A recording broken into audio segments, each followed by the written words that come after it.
자, 그러면은 이제 두 번째로 공명에 대해서 소개를 해드리겠습니다. 이 단원에서는 사실상 이 공명이라는 개념이 되게 중요한데요.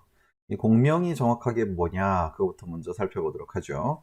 그래서 보시다시피 공명이라고 하는 것은, 어, 일단은 요 정의부터 따져보시게 되면요. 공명의 의미 이렇게 되어 있는데요.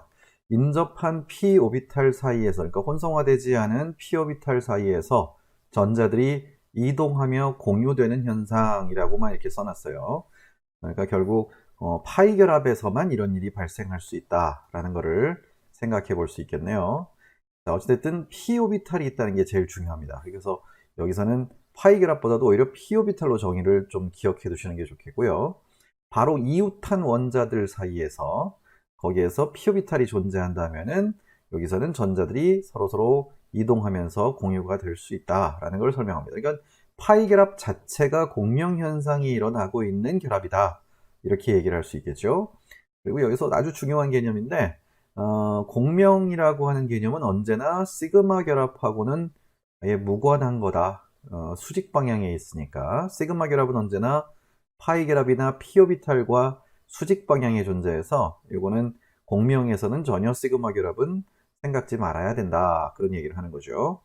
그리고 앞으로 이제 뭐 유기반응 메커니즘이라든지 전자들의 이동 방식을 이제 설명을 할 때 여기에 나와 있는 것처럼 홀전자가 이동할 때는 이렇게 점 하나가 전자라고 생각하시고 화살표의 모양을 이렇게 구분 화살표로 그리신 다음에 이 머리 모양을 화살표 머리의 모양을 반쪽 머리 화살표로 이렇게 나타내시면 되겠고요.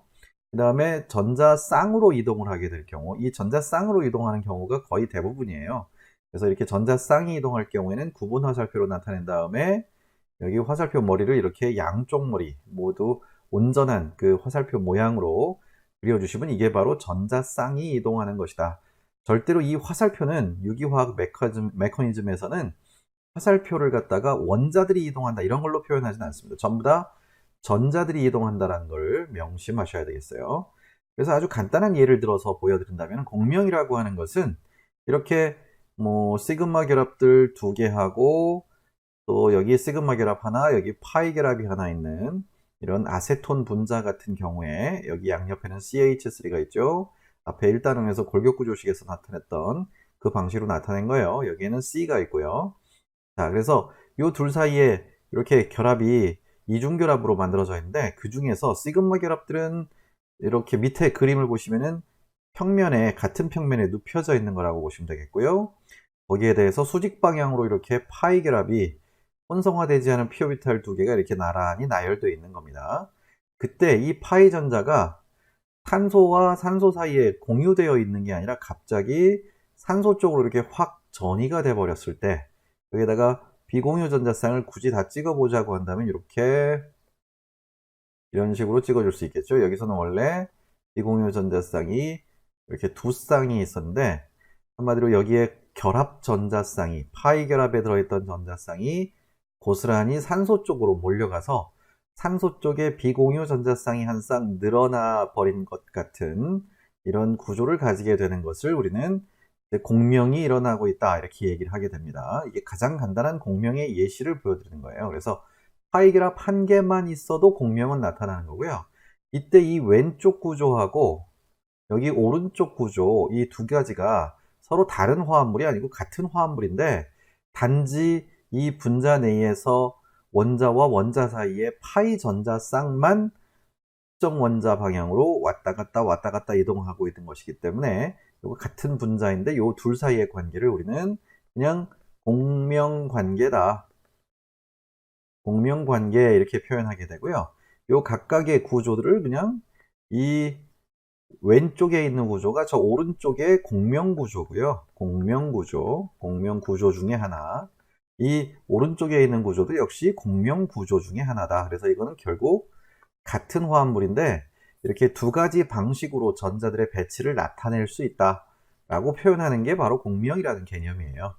그러니까 결국 좀 더 자세히 의미를 살펴보자면은 자, 이렇게 탄소하고 산소 사이에 혼성화되지 않은 p 오비탈들이 하나씩 하나씩 있어서 여기에 전자 하나, 여기도 전자 하나씩이 이렇게 파이 결합을 형성한 상태로 공유결합을 하고 있다라고 한다면은 이때 탄소하고 산소는 어쨌든 시그마 전자들하고 이제 수직이라서 상호작용을 안 하니까 요것만 독립적으로 이렇게 위아래쪽으로 둘러싸고 있는 파이결합을 하고 있을 텐데요. 이때 이 탄소보다는 어쨌든 산소 쪽이 상대적으로 핵전하가 더 크다 보니까 두 전자쌍이 여기에서 공유가 균등하게 되는 것이 아니라 어쨌든 산소 쪽으로 이렇게 좀 더 많이 치우치게 된다라고 볼 수가 있어요. 제가 옆에다가 그림을 이렇게 하나씩 그려놨지만 요거는 앞에서 우리가 1장에서도 배웠었던 분자 MO인 바로 파이스타 오비탈이에요. 파이스타. 자, 그렇다면 이 파이스타 오비탈이 지금 이렇게 따로따로 그려놨지만 이제 이해를 돕기 위해서 따로 그린 거고요. 실제로는 거의 비슷한 영역에 다 같이 겹쳐져 있는 겁니다. 근데 이 전자가 어찌됐든 방금 앞에서 얘기했던 것처럼 탄소하고 산소 사이에 균등하게 공유가 되는 것이 아니라 산소 쪽으로 좀 더 발견될 확률이 높아진다고 그랬어요. 그렇다면은 이 탄소 쪽의 파이스타는, 이쪽의 파이스타는 전자들이 발견될 확률이 상대적으로 매우 낮아지게 되는 거고요. 그 다음에 산소 쪽의 파이스타는 여기 탄소 쪽의 파이스타보다는 상대적으로 전자가 발견될 확률이 월등하게 높아져 버린다는 얘기죠. 그래서 이 전자들 앞에서 우리가 1장에서도 실제로는 전자들의 분포가 이렇게 산소 쪽으로 더 많이 쏠려 있는, 이렇게 산소 쪽으로 더 많이 쏠려 있는 이런 전자 분포를 가지게 된다라고 얘기했었죠. 그걸 갖다가 공명에서는 어떻게 나타내느냐, 실제로는 너무 빠르게 전자들이 움직이기 때문에 그냥 이런 식으로 분포만을 나타내야 되는데 극단적인 상황으로 극단적인 상황으로 가정을 한 상태로 요 구조를 각각을 나타내 보자 하는 거예요.